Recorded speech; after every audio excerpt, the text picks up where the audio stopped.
ரோட்ல குழாய்க்காக கேபிளுக்காக மாத்தி மாத்தி பள்ளம் தோன்றாங்க. பள்ளத்தை சரியா மூடாம போயிடுறாங்க. அப்படி மூடாம விட்டதுனால ஆக்சிடென்ட் ஆகி இந்த அம்மாவுக்கு அடிபட்டுருச்சு. ஒவ்வொரு மனுஷனுக்கும் அடிபடுது.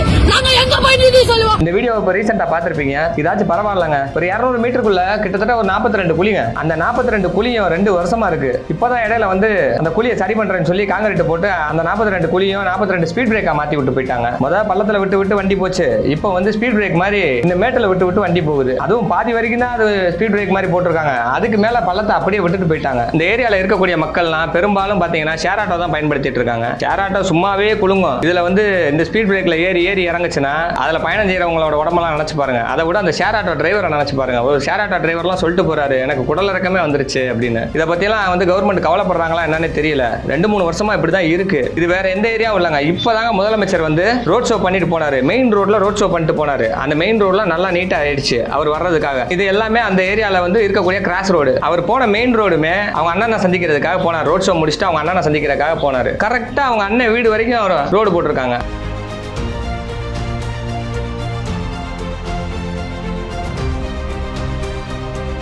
அதுக்கு அங்கிட்டு வந்து ரோடு போடல. முதலமைச்சருக்கு மட்டும்தான் ரோடு போடுவோம், மற்றவங்களுக்குலாம் ரோடு கிடையாது அப்படின்னா மற்ற மக்கள்கிட்டலாம் எதுக்கு நீங்க ரோட் டாக்ஸ் வாங்குறீங்கன்னு தெரியல. தயவு செஞ்சு கவர்மெண்ட் இந்த ரோடை வந்து சரி பண்ணி கொடுத்தா நல்லா இருக்கும். நிஜமாவே இதுல வண்டி ஓட்ட முடியலங்க. ஒரு நாளைக்கு 10 தடவை இந்த ரோடை வந்து கிராஸ் பண்ற மாதிரி இருக்கு. இந்த பக்கம் வண்டி ஓட்டுறவங்களுக்கு தான் அதோட கஷ்டம் தெரியும்.